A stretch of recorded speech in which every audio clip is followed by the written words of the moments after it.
videos about different elements of supply chain risk.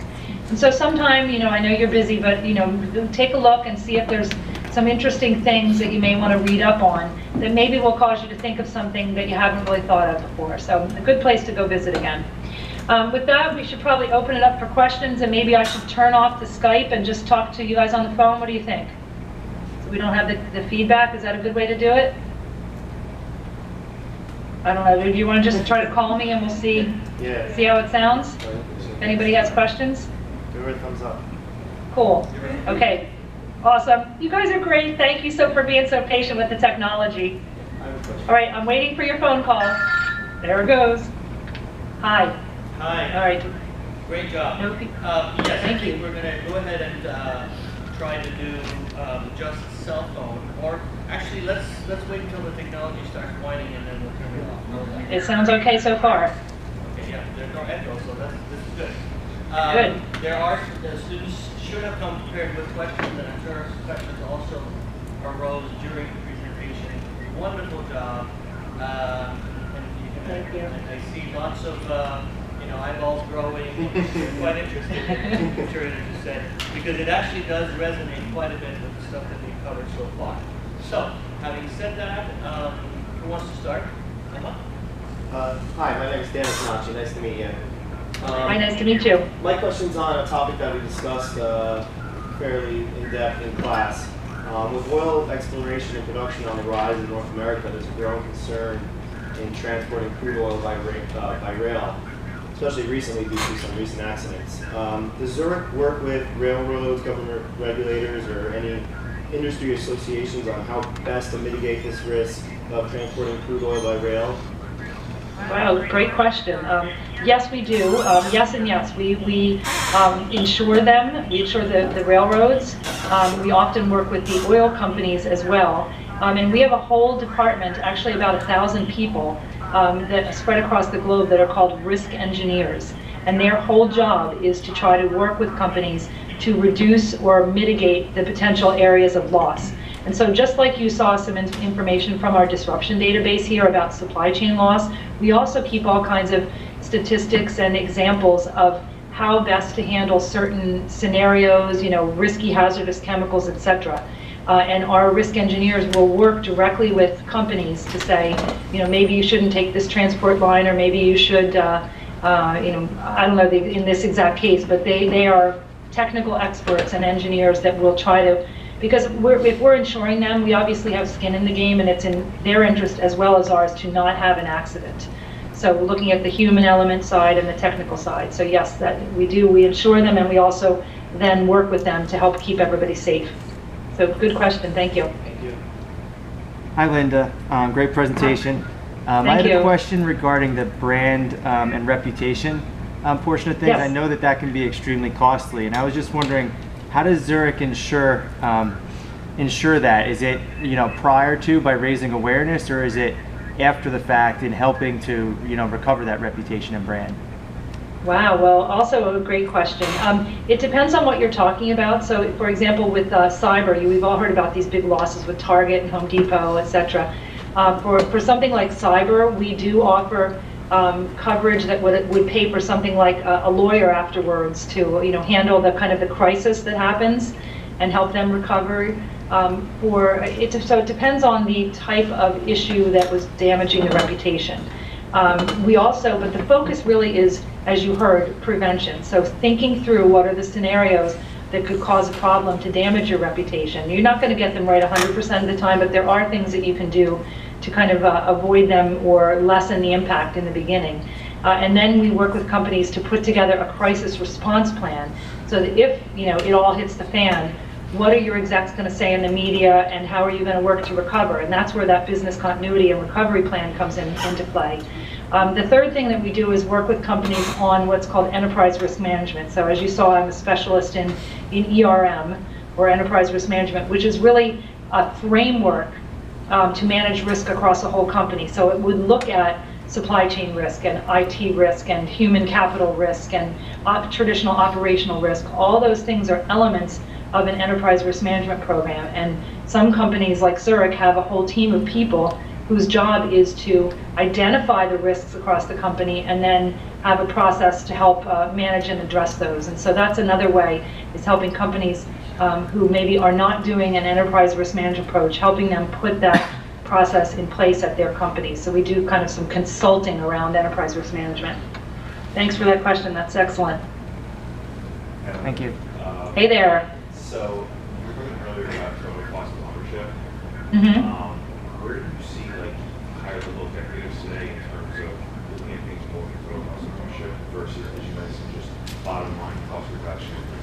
Is there a change in the culture? How far along is that? Would you say based on what you've experienced? Yeah, unfortunately, it's not as far as we'd like. I mean, I'm sure you're all aware that everybody's trying to take costs out of the supply chain, and they're trying to, source as inexpensively as they can, because companies are struggling now, and so unfortunately, that tends to be the focus. But what we do is try to educate and show from previous examples how much it actually does cost when there's a disruption, and so we're trying to work with CFOs to say, the cost of the goods is not the only thing that you should factor in. And when you can look at, say, a geographic region or a certain industry or product type and say, did you know that there were, these 5 disruptions last year and the extra cost was X? Then they'll think, oh, well, yeah, maybe we shouldn't go to just a sole source. Maybe we should dual source instead. Maybe that's the smarter choice, So it's, we can kind of say the balance between risk and reward, right? But it's not as far at the senior exec level as we would like. And I think that's where all of you come in as the next generation, is you need to help educate the folks that you work with and kind of get out of that cost silo, right? So no pressure, but it's all on you guys. Thanks, great question, I appreciate it. So hi Linda. Hi there. Thanks, I have a question. It appears that most companies do not get to know how to properly manage risk. Do you find yourself speaking and kind of convincing and influencing to get the business, or do you, once you make the presentation, do you find yourself that people are very receptive to it, or do you really have to do additional influencing to actually get the business? Also a good question. Unfortunately, we do have to try to influence a lot, and a lot of the influence is around education. So some of the numbers that you saw today, if a company sees $500 million loss, they kind of pay attention, and those are all publicly available, so they're, you can validate them with external sources. And so we spend a lot of time trying to help them understand the potential impact that they maybe hadn't really thought of before, and showing them some examples of disruptions that have occurred in the past, so that they can really think through that and put it higher up on their radar screen for a senior exec. Thank you. Great, thanks for the question, that's super. Hi, thanks for the presentation. Sure. What are some of the challenges with identifying and tracking supplier risk exposure? Because some of the suppliers might not be willing to share all the risks they are facing, or may not even be aware of certain risks that they are facing.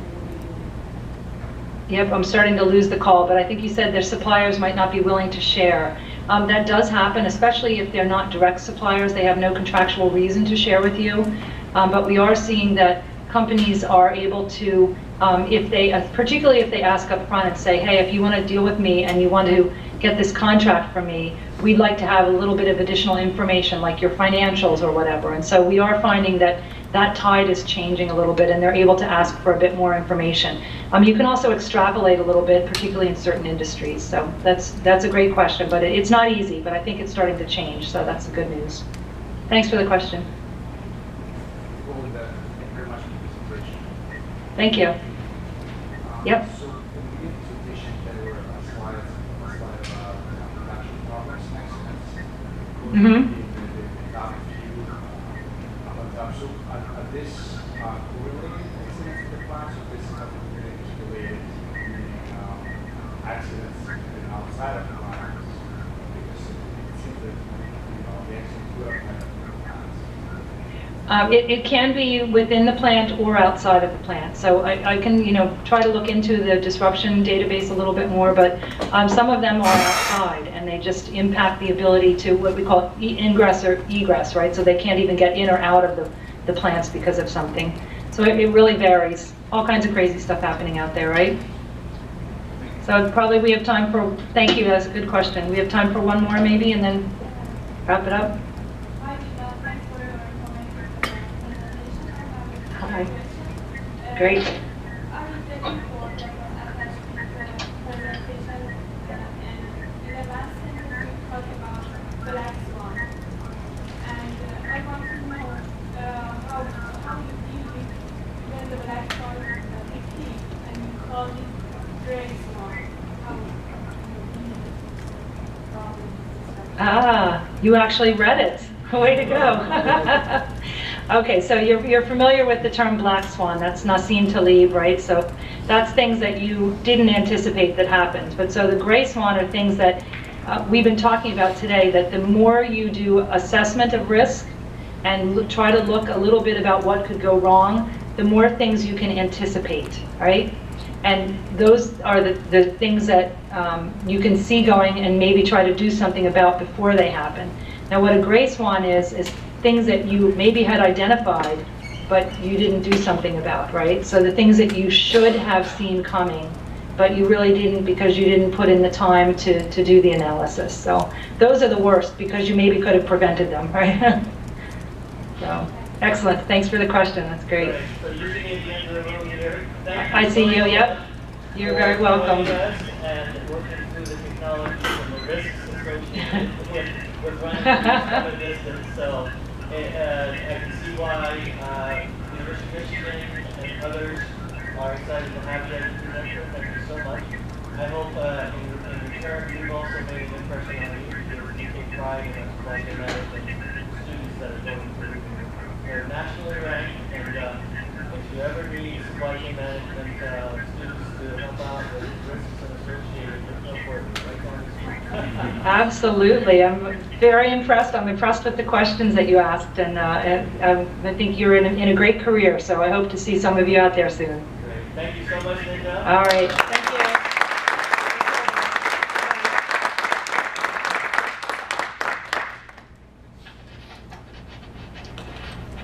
All right.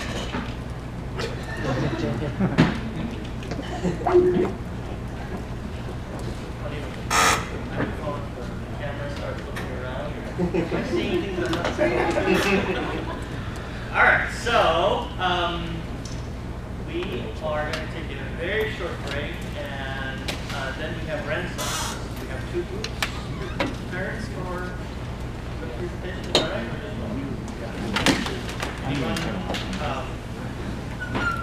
Do you want to ask him some questions, or do you want to see what the other group does? Yeah, let's see. We'll ask them after? 3 minutes, and then we're back on. We're going to try and get you guys out of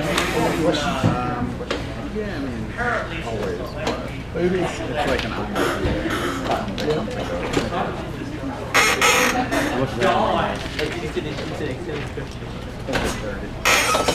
We're at like 6 boys. Are they good? That's good. Yeah, their age. Yeah, there's 2 of them, so it's about 32. But I do every morning. I do baby bench press. I just go like this with them, and they love it. Like honestly.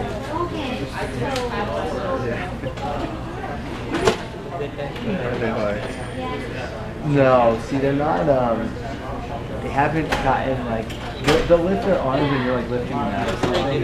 But like when they see you, they don't go like. That's supposed to be around now. I'm